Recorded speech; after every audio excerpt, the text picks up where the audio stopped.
There is an endless sea of podcasts about entrepreneurship. Talking about it, but not living it. We live it every day. This is Inside the Wolf's Den, an entrepreneurial journey with Shawn and Joni Wolfswinkle, talking about real estate investing, but also encompassing general subjects in regards to owning small to medium-sized businesses. And of course, all the struggles that business owners must overcome to be successful. This is Inside the Wolf's Den. And this is Shawn and Joni Wolfswinkle. Welcome back to Inside the Wolf's Den with your hosts, Shawn and Joni Wolfswinkle. Today we actually have two very special guests with us, Jim and Jamie Sheils. How are you guys doing?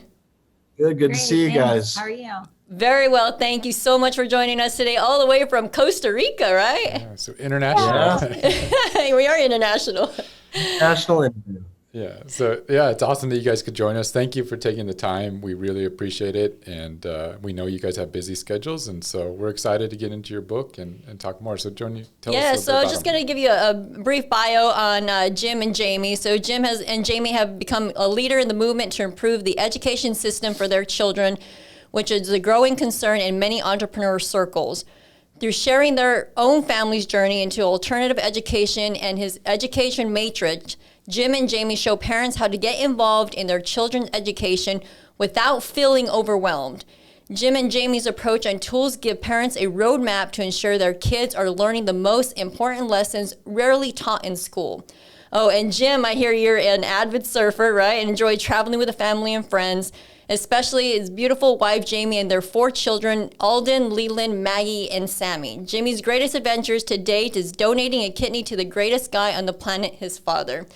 That's awesome. So we'll get more into that. I'd love to hear your story. And of course, the book, the family board meeting. You have 18 summers to create a lasting connection with your children, right? Yeah, absolutely. And you guys know that as you're making your way through with your son and daughter. Yes, absolutely. So tell us more about your background, your story. Every successful person has a story, so I'd love to hear you guys' story. And then a little bit about the book, what kind of, got you to writing this? Oh, yeah. Well, when Jim and I met each other, he not only fell in love with one person, but with 3 people. And I think about this often and I just think, wow, you really have, like, that doesn't just happen, right? To become a blended family and a beautifully blended family isn't common. And so I'm super grateful for the fact that when we met, I had just come out of a very bad situation. My sons and I had full custody and all rights to my boys. And I had just finished building the only public charter Waldorf school in the state of Florida. It's still there 9 years later. And as we became a family, he developed these systems going from his entrepreneur education, taking my alternative education, and just formulated some ways in which we could go deeper, be more bonded, come together as a family. And as we started sharing these frameworks and our story, people wanted to know more. People kept saying, oh, you should talk about this. Oh, you should write a book.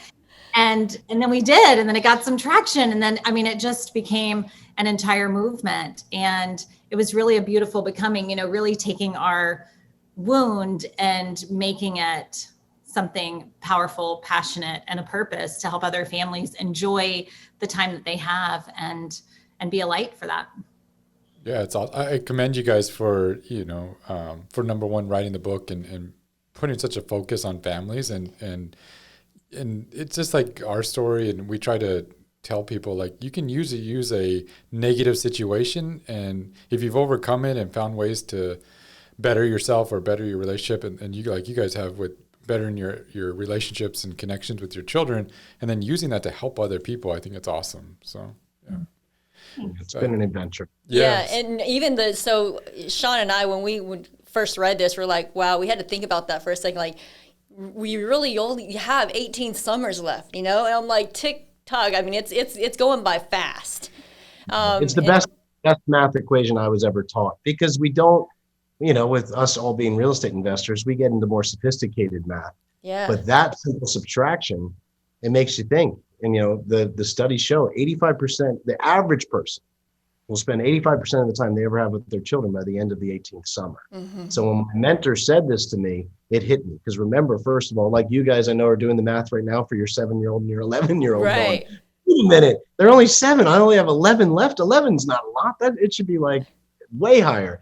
And it did the same for me, especially adopting at 7 and 5, my oldest, and now I'm going on to have more children together. It still is always in the back of my head. And I never want to stop my real estate business from growing and flourishing.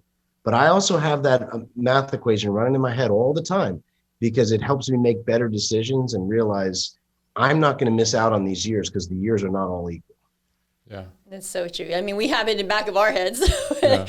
And something that why it means a lot to Joni and I is because 2 years ago, we completely, we haven't practiced what you guys teach in the book yet, but and we're going to implement it right away. But what we did was we took a whole month off, and we shut off our cell phones. We shut off Slack and all our email and all that. But we went to Hawaii with our kids for a full month. Business ran fine. Everything took off. Nothing happened. But it was our kids today still talk about that trip as their best experience. We went to Jamaica and Hawaii.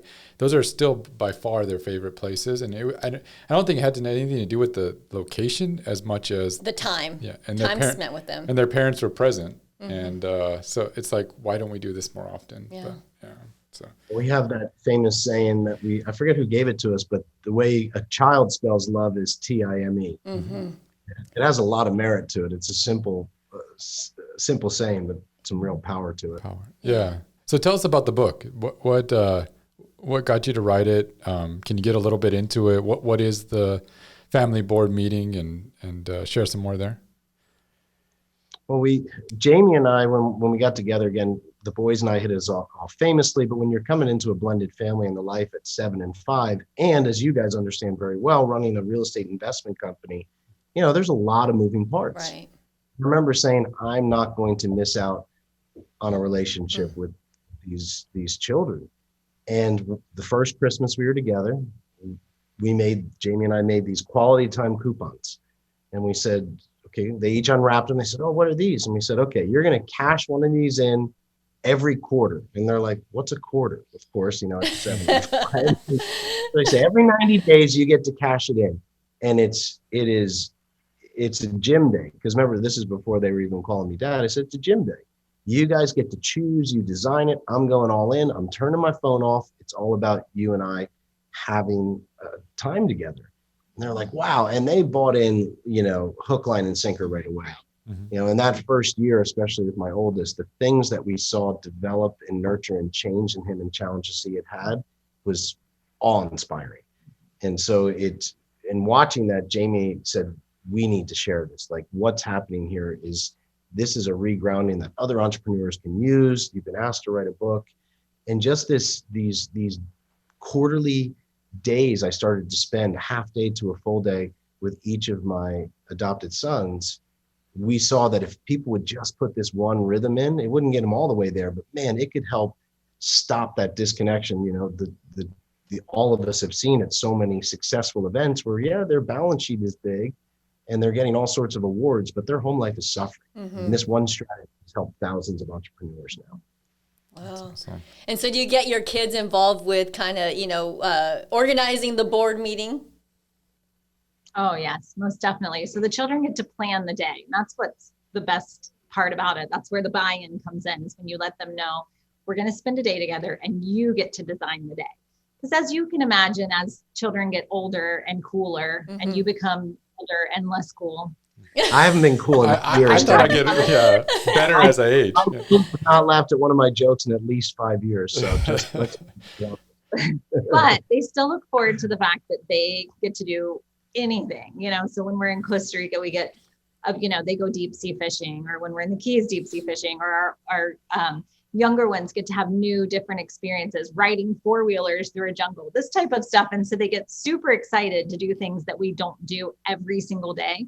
And so the buy-in is huge when you're like, okay, you get to choose, and I'm going to do whatever it is that you say we're going to do, whether it's play dress up, be a princess, which has been before.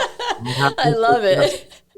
Yep, absolutely So true. that's really where the buy-in comes in, because even if the relationship needs a little bit of work, or even if they don't see you as cool anymore, they really get excited to do the thing that they're interested in doing. And then it just goes from there. Then the connection happens, the time, the space.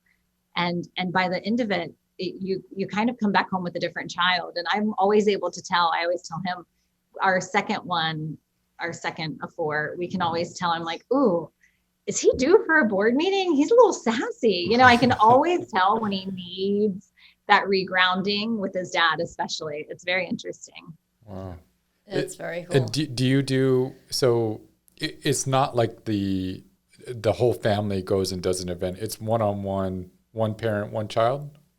Yeah. It is. So the most important thing, if I can impart anything to you guys, I know we've had lots of side conversations, but to all the people that listen to the Wolf's Den, one-on-one time is absolutely the most potent way to keep a family strong.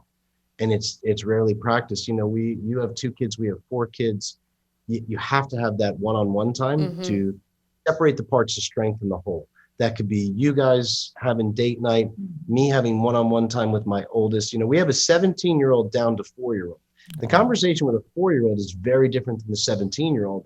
And if you don't get one-on-one time, a 4-year-old's conversation could dominate. The same way with your son being a little older to your daughter being younger, it can get maybe weaned over to her. And what I found is one-on-one time puts the magnifying glass on a relationship in a positive way, and it slows things down. And it really does make a huge difference in the strength of the entire family when you take it with each person. So do you guys have, like, I guess you have 4 different family days or 4 different events then, each of you? Is that kind of how, or do you switch quarters, one parent? Maybe I'm getting too deep into it. Every quarter, I do at least a day. Jamie does a day too, but when we first started this, the real concern was that me being the busy entrepreneur in the real estate trenches, and I was already behind on quality time, that I really need to do it. So I think it's real important for both parents to do it. But if there's one busy entrepreneur who's more out of the home, I was traveling quite a bit for our real estate business at the time. It was really important for me to do it. But I want to do a half a day a quarter at a minimum with each one of my children. I do a half a day. I do an overnight with Jamie every quarter and a date night every week. But these are a couple of the rhythms that we set along the same principles. Awesome. Just get started. So explain what in the book you define as a true connection between a parent and a child. And then could you get into a little bit about what a board meeting or what a date night or a date day looks like? Kind of what I think the 3 different principles that you guys recommend to do on a date day.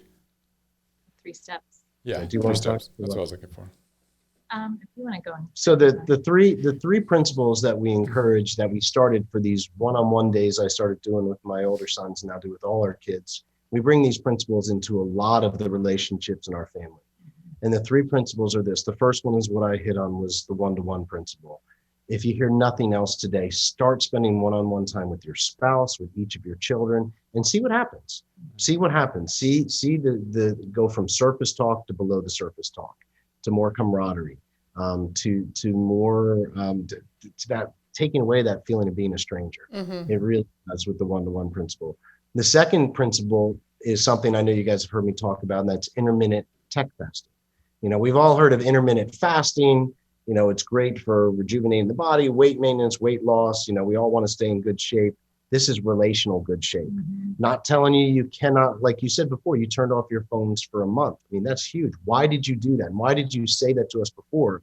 Because it was a big deal. We all know that one text, that one Facebook thread, that one call at the wrong time can show that our family is not priority and something else is. And what I found is with our intermittent tech fasting, there are times where we are completely and totally unavailable so that we can be there with what's right in front of us. So when I'm spending these days with my children, when I'm doing an overnight with Jamie or a date night with Jamie, my phone, my laptop is sure as hell not invited. Because guess what? Years ago, I tried that and that didn't work well. And I know lots of entrepreneurs are guilty like that with me. And Jamie had to point it out to me pretty directly a few times, and I needed to hear it. So intermittent tech fasting is the second one. And the third one, it is just fun activity with focused reflection. And for all alternative education people out there, fun activity with focused reflection is the shortest definition for experiential education. When you let your kids plan a day of adventure, it is experiential education. And basically, you let them plan the day, go all in on the fun activity, probably break bread together, have a meal, and at the end, spend a little time having a talk. Now, this is not a time to have 50 lectures planned for how your children need to improve their life. Don't do that. But it's a time where you might be able to offer a sincere apology because you've been short, you've been missing, you haven't been around. You can offer a sincere compliment saying, hey, I've seen you've been working really hard in this, or helping someone with this, and just have some light conversation to go to a deeper level. And those are the three principles. And if you start to put those three principles into your marriage, you start to put those principles in with each of your children, I don't know what happens, but your family life becomes more powerful, more strong, more meaningful. And that's what we want to see for a lot of entrepreneurs out there. Yeah, that's awesome. And Jim, I want to get into, because I know that I think a lot of, like you said, a lot of people struggle with that. And as entrepreneurs, for our listeners out there, wanting to implement something like this, how do you get started? What's the first step? What should they be doing, first to try to get there? Yeah, it's a great question. And we do get asked that a lot. The two questions we get asked the most: when do you start and how do you start? Yes. And really, we started at about 2.5 with our younger ones. And it just, who at 2.5 doesn't want to just have time with their parent, right? At that age, it's a much shorter duration. We found, a toddler can go about 2 hours. They wouldn't make it 4 hours. We should have made them 2.5 hours in. And board meetings started, our 2-year-old at the time, all he wanted to do was go to Target and pick out popsicles. That was what he wanted to do for his board meeting, because being the fourth child, he was never the one to get to pick out the popsicles. And so that was what he wanted to do on his board meeting. So we went to Target, picked out the popsicles, went home and ate them all. That was our thing. And it's his day, right? And so he felt like a king. And so it really shows you that perspective into your children, really who they are. Because I would have never known this child's favorite flavor, or that picking out a stinking popsicle is the most important thing in the world to him. But you really get to see those nuances of your children. And so, that's about the age that we start, is about 2.5. And we start with about 2 or 2.5 hours. The older children, as you're introducing this, if you have older children and you're listening, it's really just a light conversation of, hey, I'd really like to spend some time with you. How about we hang out? You don't have to say, well, I read this book. There's 3 steps. That's what we did, by the way. And that's no thanks, the team Dad. will run for the hills. So really, it's a great way of just saying, I'd love to spend more time with you. How about this Saturday? What would you like to do? Just us, and it's just as easy as that conversation. What else is great is you'll find when you put this one principle into place, as Jim said, we now have lots of things that happen on this quarterly basis or this weekly basis, taking these 3 principles of being one-on-one. So not only during our family board meeting are we one-on-one, but we're also one-on-one on date night. We're also one-on-one on our overnights. We're also, and then the tech distancing, we have 2 hours a night at dinner where everyone has to turn off their phone. Tech fasting. We also say tech distancing. Yeah. And so just finding, using these 3 principles in the board meeting with your children one-on-one, but then seeing as you get that rhythm rolling and that going, you're like, oh, I could do it here and then there. It's just like anything. Once you get it in motion, you start to find other ways to utilize the same principles and see it multiply results. And they will work. But the number one thing that Jamie and I have seen time and time again, starting with me in the very beginning, the reason this fails is because you don't schedule it. You have to put this on your schedule. If we were meeting you guys at a mastermind like we have before, we have it on the schedule, right? It's right. We're traveling to San Diego or Florida. We're meeting here on these dates, and it's very clear. If you are going to have a day with your spouse or your children, it has to be on your calendar. All my teams know. Oh no, he's not available. And when you get it on the calendar, it happens. When you don't, it never seems like you can fit in. But if you actually pull it in the calendar, then it's like, hey, this is a very important meeting and I'm not missing it. And that makes all the difference. Once people start scheduling it, it happens. That's great. And it's so simple, all this stuff. And it's like, we still don't do it. But it's awesome.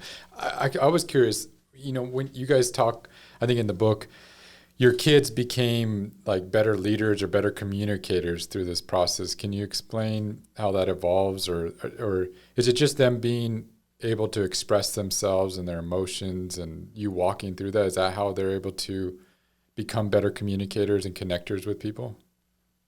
I think that when you allow the space for your children, I mean, same thing with your spouse, right? If you give them the floor, they're going to take the space and eventually learn this is a safe time in which I can communicate, which I can share. And think of the confidence that you gain as a person when another individual cares enough to ask you questions about yourself or cares enough to spend time alone with you. You know, the type of confidence that that gives you is really not something that you gain from someone else, somewhere else. It's a parent, you know, or your spouse, those most important relationships when someone comes to you and says, I just want to spend this time with you.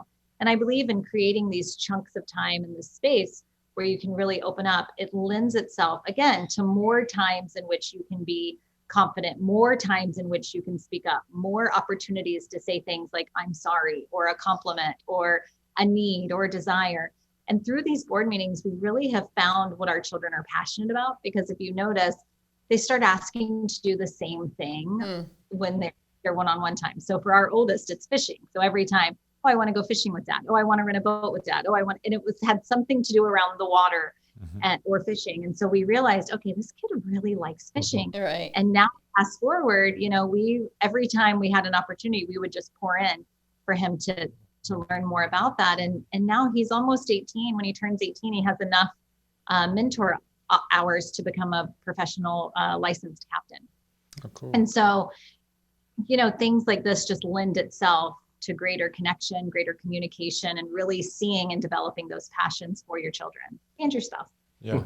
And from what I've read, it sounds like, you know, it's time too where both sides are being more vulnerable, which I think, you know, a lot of relationships sometimes don't do or frowned upon. But I think you guys it's a safe space to be more vulnerable, either with your spouse or your kids, or they can be vulnerable with you, and which I love. And I think that's something that I always live by. But yeah.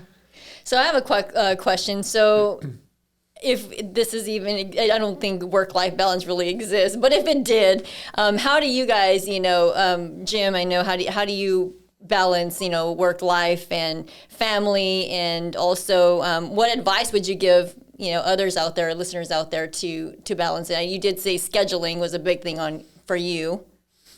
Yeah, I think one of the biggest things, Joni, is there's been a big entrepreneurial myth and lie. Like there's this badge of honor saying I put in 95 hours last week.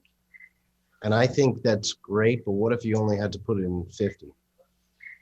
Yeah. So what I've found is when I've put a stake in the ground of scheduling, like Wednesday nights, 5:30, 8:30, that's date night. I'm not available for a podcast. I'm not available for a client call. I'm not available for an investor meeting, nothing. And if you'll just plant a few rhythms into it, like starting with date night, starting with one meeting with your whole family over the weekend, and then starting with spending a day a quarter with each of your kids. If you just start with that, it's going to start to harmonize things. So when we talk about rhythms, like, oh man, I got to set 25, 30 rhythms into my life to make family life work. That's not true. What I would say is, first of all, realize that there is no shame in spending time with your family. I almost felt guilty, like, man, I should be working in the real estate business more. This is, you know, that's my job to provide. I need to be there more. You know, you guys know what that feels like. For sure. But it's saying, what I've learned is to skip over to a story. One of our clients years ago, he had a very successful marketing company, went through really tough times, lost a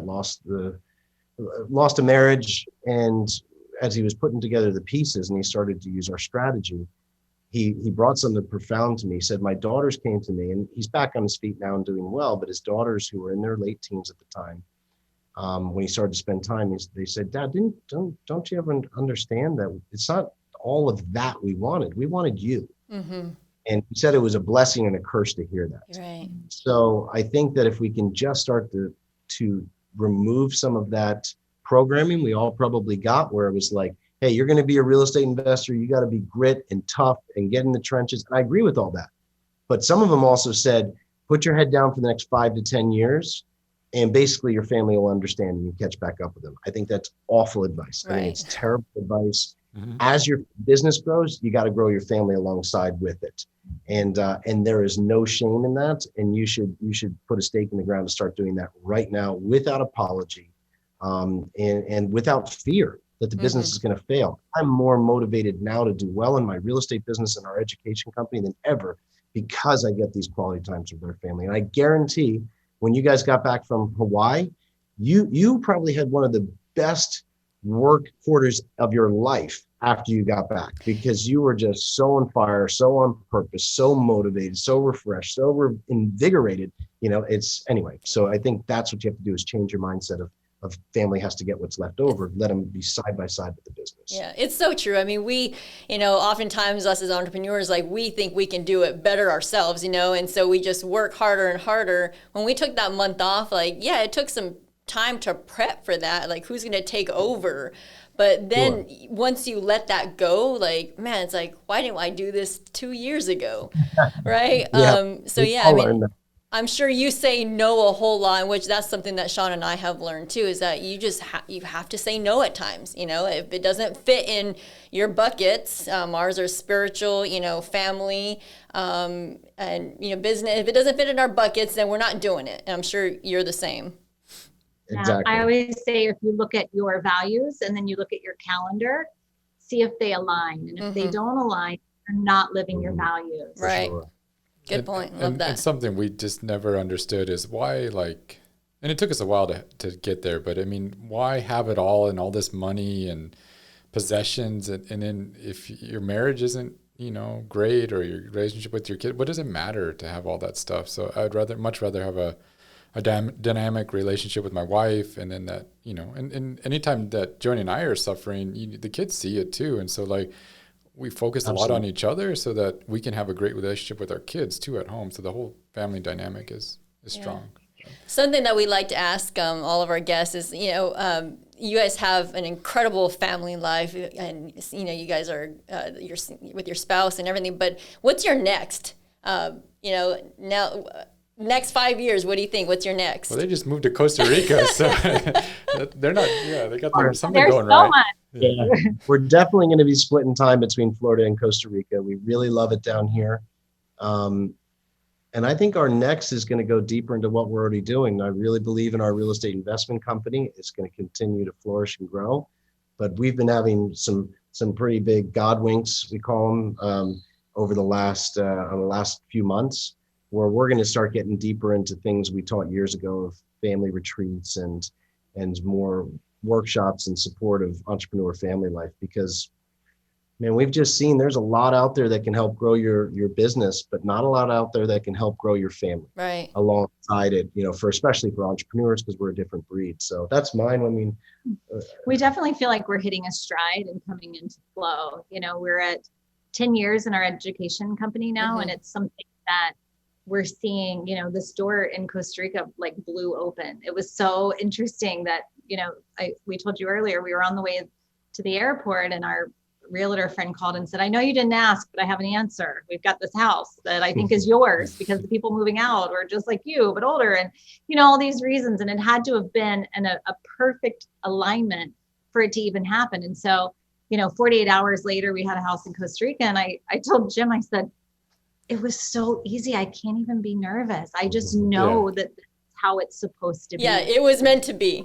Yeah. Yeah. And we keep finding alignment like that, I think, more than ever in our life right now, through service and contribution, things that we're doing in our community, through moving, part-time here to Costa Rica, the connections that we're making. We just truly feel like this is going to be a big piece of our story. And that's really exciting. The door is also open at a possible international adoption for us. And we don't know what that looks like either. And so we're just really, we're open to whatever flow has for us, but we are super excited because it feels like it's here. Yeah, well, I truly believe that you guys are helping, families out there, and ours included. I know that we already talking about, okay, what next quarter we're scheduling, this coming up quarter, we're scheduling family board meetings. So for our listeners out that are listening to this, there's some, like Shawn says, it seems simple, but getting started is probably the hardest part, right? So you don't have to get it right, but get it started is Correct. There it is. Doesn't That's have to be huge. possible over perfect. That's what we always say. Yeah. So And using the time that you do have, Jim mentioned earlier, super, busy entrepreneurs, you feel like you have no time, but really it's about whatever you do have. Yeah. So we always ask, these are some questions that we ask all our guests. Jim being in the real estate space, we love to ask, real estate minds, if you were starting all over again, how would you get started in real estate, and what would you do to start out? Because we have a lot of people that are interested in getting into real estate that listen to our show. if I was getting back started in real estate, Shawn, I think the three of us talked about this at that roundtable at one time. I believe that I would do half the deals at twice the quality, especially in the first 5 years. I got really into that. Could I do 10 deals a month? Mm-hmm. And if you do 5 okay deals, and 4 bad deals, 1 good deal, well, then you kind of would have been better off just doing 1 good deal. Right. So I would go back to that and really go. And that was one thing I was good about it, building relationships. I have investors that have been with me since 22 years ago. So I really continue to go even deeper into the relationships, and I would do half the deals at twice the quality for properties I personally owned. That's great. And this is already a great book, so this is obviously we're going to highlight this one. But any other books you recommend to listeners that have either stuck with you over the years, or some maybe recently you've read? You have a couple good family books. So family books, it depends on the age too. So we do a lot of alternative education with our children, as you know. For us as parents, one thing that was huge was Simplicity Parenting. It's a beautiful book. Talks about, there's some principles there that you can use with your children, but also really reflecting on yourself too. And that's where we gained some of our, that tech distancing, just knowing how electronics affect your brain, how sleep affects you. Just it's a great book for Easy read, it's an good easy book. read and easy to implement. Our older boys, one thing that we really a huge book. Gosh, it's so hard to pick one top one. Outwitting the Devil, The Alchemist. Teaching our boys that there is like a universal, language in the world, and teaching them about, financial intelligence through Richest Man in Babylon. Mm-hmm. So these are all ones that we enjoy ourselves, but that we've also shared with our teens as they go through this alternative education with us. And we try to hit those areas of financial intelligence, personal relationships, and financial intelligence. Yeah, that's awesome. Yeah, that's great. We had Tim. We had Tim Bratz on the podcast a while back, and I don't know if you've seen. He's been rewriting those the Richest Man in Babylon, but they're the a kids version. Yeah, and for little kids. I taught him, and I had a call a couple months ago, and we just pinged back and forth on different ways to teach our kids. So that's an exciting. That's cool. That's great, because that's what's needed out there. So for sure, and those are great books. And we'll put that all in the show notes. How can our listeners get involved with you? Go ahead. Do you know? Best way is to check it out at 18summers.com. Perfect. Instagram. This is our Instagram queen. So 18 Summers Tribe is our Instagram, but you can find all of our social media stuff on 18summers.com. We also have a podcast, a parenting podcast, where we bring in all sorts of successful entrepreneurs and just listen to their top tips as they relate to your family. So we have a lot of fun doing that. Yeah, awesome. Great. And you can get the book on Amazon, I'm assuming? Yep, you can. Right now on our website, I think you can download the first chapter for free and get, make sure that it works for you. I think there may also be a PDF of the book, or like an online book that you can read that's at a discounted price from the paperback. So Cool. Yeah. And then you guys later this summer or this year will be starting up your retreats again, correct? Well, we started our retreats again. We had a few in the works that all got canceled because of COVID, but we're just talking about putting a few more on the calendar. So we'll let you guys know for sure, and others. And but that will probably be here in Costa Rica. So you can always opt into our email list and find out as soon as those get planned. Start to come out. Perfect. We will for sure be there once those open back up. Definitely in Costa Rica. So, yeah. It's an easy sell, and there's direct flights from Texas. We really appreciate you guys being on today and taking the time. I know you guys have a lot going on and a busy family life, so we really appreciate it. If there's anything we can ever do for you guys, please let us know. We'd you guys have been great. We appreciate you supporting. And the one thing that I would remind is, and we always remind ourselves, there is no perfect family. I don't know who put that saying together, perfect family. We don't want to strive for that. That puts a lot of pressure on us as parents, our kids. It's not about perfection. It's about bridging our imperfection, making the most of our time. There is no perfect family. We're definitely not one, but there are ways that you can better enjoy each other. So hopefully this helped. Absolutely. Thanks for that. Jim and Jamie, you have been awesome. And thank you guys. Yeah. So please share this, like this podcast, rate it. We would love to get your feedback, and we'll see you all next week. You've been listening to Inside the Wolf's Den, an entrepreneurial journey with Shawn and Joni Wolfswinkel. Tons of entrepreneurial podcasts are out there. Talking. But Joni and Shawn are living it every single day. Their portfolio now includes many franchises and medium-sized businesses. We talk about the trials and motivators of successfully running a business. Join us again soon for another podcast. But until then, reach out on the website at InsideTheWolfsDen.com, on Facebook at Inside the Wolf's Den, on Instagram at Inside the Wolf Den. We'll see you again soon. This is Inside the Wolf's Den. We'll see you next time.